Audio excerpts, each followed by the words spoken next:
আজকে জামাতের ঘটনার ব্যাপারে যেটা এসছে, জামাতের স্টেটমেন্ট দেখলাম যে তারা এটা ইনভেস্টিগেট করতেছেন, তারা তারপরে দলীয় সাংগঠনিক সিদ্ধান্ত দেবেন। হুজুর হওয়ার কারণে, দাড়িওয়ালা টুপিওয়ালা হওয়ার কারণে বিষয়টা কি অতিরিক্তভাবে গসিপ আইটেম করা হচ্ছে কিনা, এটা হচ্ছে ওই যে পরিমনির জামাই কয়জন, বুবলির বাচ্চার বাপকে, এরকম একটা নিউজের মতো হয়ে গেছে। একটা বিষয় হচ্ছে যে এই ধরনের যে কোনো ঘটনা অনেকগুলো দিক আছে। একটা দিক হচ্ছে যে প্রাইভেসির বিষয়, যেটা আপনি বলেছেন। পলিটিশিয়ানদের আসলেই কোনো পার্সোনাল লাইফ নাই, আমাদের প্রাইভেসি নাই। আমরা আমাদের ফ্যামিলির লোকদেরকে নিয়েও আপনার রাস্তায় হাঁটতে ভয় পাই, আপনার কে কোনভাবে ছবি তুলে ফেলে, রেস্টুরেন্টে খেতে যেতে পারছি না, একসাথে সকালে হাঁটতে পারছি না, পার্কে যেতে পারছি না। তো এই ধরনের মানে মানে ফ্যামিলি নিয়েও হোটেলে থাকলে, কক্সবাজারে গেলে আমাদেরকে 2বার 3বার চিন্তা করতে হয় যে কাউকে জানাবো কিনা, কেউ জানবে কিনা, দেখবে কিনা, এই বিষয়গুলো আছে।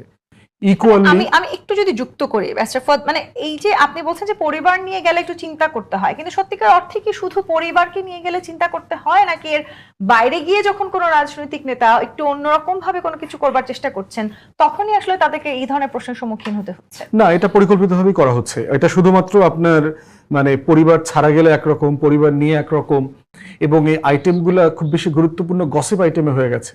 যেহেতু জামাতের এমপি, এই জন্য হচ্ছে জামাত এমন একটা ভালো গসিপ আইটেম। আমি একটা গণমাধ্যমে দেখলাম এক পেজে 4টা নিউজ একই বিষয়ে। এটা হচ্ছে ওই যে পরিমনির জামাই কয়জন, বুবলির বাচ্চার বাপকে, এরকম একটা নিউজের মতো হয়ে। মানে এটার তো আবার অন্য একটা কারণও আছে, সেই কারণটাও বারবার আমরা দেখছি। কিন্তু মানে সবাই বলার চেষ্টা করছেন জামায়াত ইসলামী তো একটি বিশেষ মানে ধর্মকে সামনে রেখে তারা যেহেতু রাজনীতি করছে, এবং তারা বিভিন্ন সময় এরকম বয়ান দিয়ে থাকে যে এই ধরনের বিষয়গুলো থেকে দূরে থাকতে হবে, নারীদেরকে নিয়ে তাদের অনেক মন্তব্য আছে।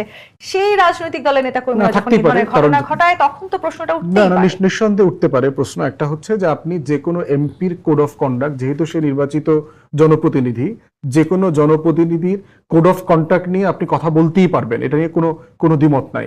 কিন্তু প্রশ্ন হচ্ছে জামাত হওয়ার কারণে, খেলাফত হওয়ার কারণে, হুজুর হওয়ার কারণে, দাড়িওয়ালা টুপিওয়ালা হওয়ার কারণে বিষয়টা কি অতিরিক্তভাবে গসিপ আইটেম করা হচ্ছে কিনা।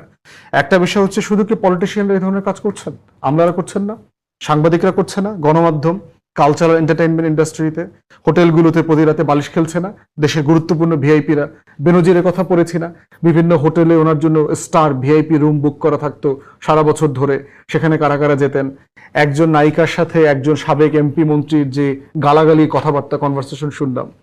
প্রশ্ন হচ্ছে যদি আপনি সোসাইটি আকারে টোটাল মোরাল ক্যানভাস নিয়ে কথা বলেন, ওইটা হচ্ছে বেস্ট জায়গা যে আমাদের সমাজের ওভারঅল নৈতিকতার ক্যানভাসের পতন ঘটেছে কিনা। আমি মনে করি এটা করেছে।